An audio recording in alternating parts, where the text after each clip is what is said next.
beaucoup. Non, merci Monsieur le maire, Madame la députée, mesdames les parlementaires et messieurs les préfets. Mesdames, messieurs, je ne vais pas être très long. Moi, je voulais passer d'abord pour continuer de vous motiver, mais je sens qu'il y a assez d'énergie, mais aussi pour vous dire que pour moi, c'est très important que ces rendez-vous se tiennent et surtout qu'ils soient suivis des faits. Donc, c'est peut-être la première remarque que je voulais faire, c'est un peu une question de méthode.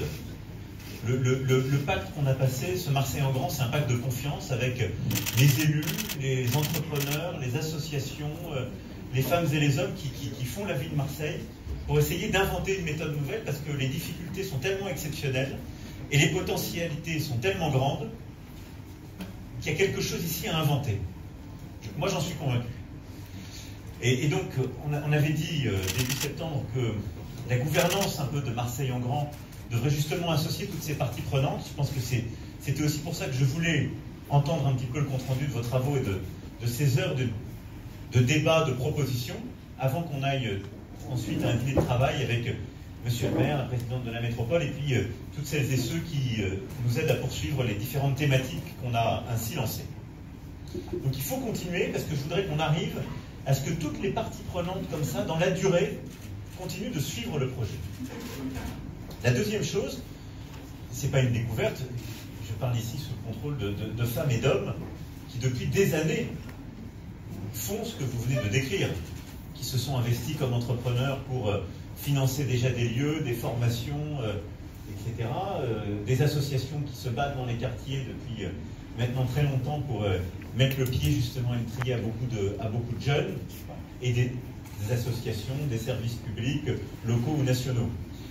Je pense que simplement la difficulté ici que nous avons, c'est que la ville est fracturée entre des quartiers qui ont du mal à communiquer et se parler, donc la problématique est encore plus grande qu'ailleurs, qu'il y a une concentration extrême de la pauvreté et des difficultés dans certains endroits, et qu'il y a une jeunesse qui est là, qui, si on n'arrive pas à accélérer justement notre action, part du mauvais côté. Et donc pour moi, l'idée n'est pas d'inventer, si je puis dire, forcément des solutions nouvelles, mais c'est deux choses, c'est de passer à l'échelle très vite les solutions qui ont commencé à exister. Et donc c'est vraiment ça le premier combat, c'est comment on arrive à passer à l'échelle ce qui marche. Et la deuxième chose, c'est comment on arrive à en quelque sorte craquer, comme diraient les entrepreneurs, une dynamique culturelle nouvelle. Vous êtes plusieurs à l'avoir fait dans vos entreprises, d'avoir su changer les choses. Et c'est vraiment ça. Et donc, dans les propositions qui ont été faites sur les 4 grandes thématiques, je pense que c'est ce que vous avez proposé. Donc je trouve que toutes les idées qui ont été soumises sont très justes parce qu'elles sont très pragmatiques. Comment on va vers, à qui on parle, comment.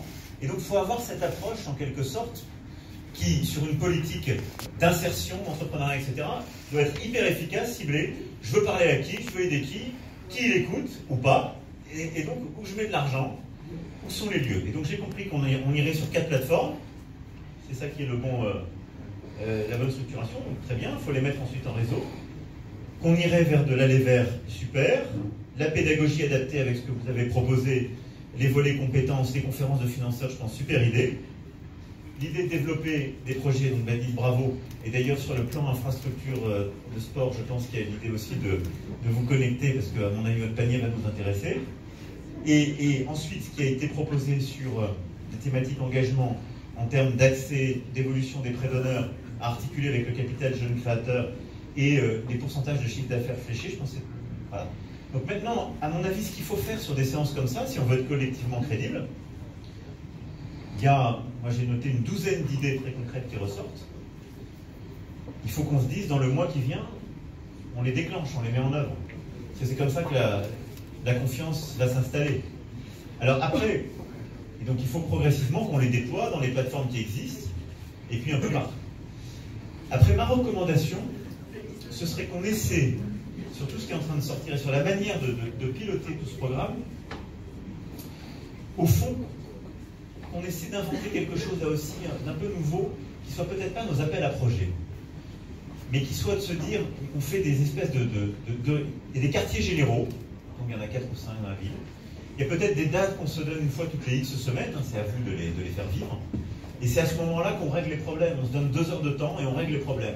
il y a un relevé de conclusion, les gens les mettent en œuvre. Je dis ça parce que les appels à projets, c'est assez compliqué, en fait.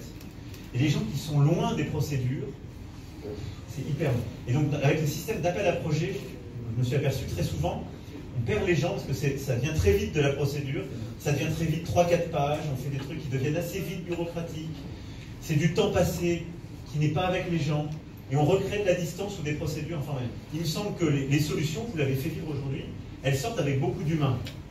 Et donc moi je me dis, si de manière régulière on se dit, on a nos quartiers généraux, et merci au cloître d'ailleurs de nous accueillir, on m'en a raconté l'histoire il y a un instant, et j'en félicite les deux fondateurs et toutes celles et ceux qui les aident, formidable idée. Donc je me dis, ayez peut-être quelques quartiers généraux, qui peuvent être les plateformes et qui peuvent être plus près du terrain. Dites-vous toutes les, je sais pas, 6 ou 8 semaines, on se prend 2 heures et on se réunit tous, et puis on fait le suivi de nos propositions. Moi j'en ai topé 12 aujourd'hui. Là, dans 6 semaines, vous vous retrouvez en disant on en est où de ces 12 propositions. C'est vachement plus efficace que des appels à projets ou des trucs qui vont être très compliqués. Comme ça, on est sûr que les gens qui ont pensé les idées s'assurent du suivi et qu'il n'est pas délégué. À mon avis, hein, et vous gagnerez beaucoup de temps dessus. Et parce que je pense qu'il faut continuer à garder la dynamique. C'est ça qui est clé. Sinon, je commence à nous connaître collectivement. Le risque, c'est qu'en plus, ce soit toujours les mêmes qui conçoivent les appels à projets, les mêmes qui y aillent, et que si on se réveille dans 6 mois, il y a une partie des gens qui disent « moi, j'ai jamais été consulté.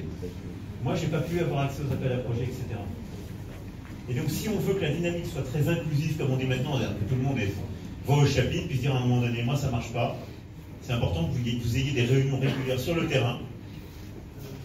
Et moi, je viendrai à chaque fois que je fais des points, écouter comme ça, et on dira « voilà, ça, ce truc-là marche pas ». Donc moi j'ai noté mes tous, je vais les emporter pour pouvoir maintenant faire le suivi. Mais je pense qu'il faut à chaque fois les enrichir et faire un suivi à la fois de propositions et de bonne mise en œuvre. Voilà les quelques remarques que je voulais faire. Je ne voulais pas aller plus loin, être juste très pragmatique, mais c'est une manière d'innover en termes aussi de méthode. Mais je pense que c'est beaucoup plus puissant et productif que après de faire des papiers.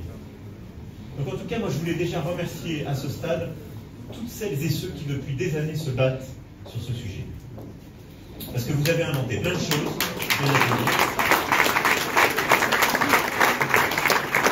Vous avez inventé plein de choses, fait déjà plein de choses. Je connais beaucoup de visages amis ici, d'entrepreneurs et de patrons et patronnes d'associations. Donc, merci de tout ça. Maintenant, il faut qu'on vous aide à craquer de nouvelles idées, aller plus vite, et surtout qu'on passe tout ça à l'échelle beaucoup plus vite. Ça va être ça notre défi. Et donc je pense que chaque mois, il faut qu'on arrive à pousser l'accélérateur. Merci beaucoup en tout cas.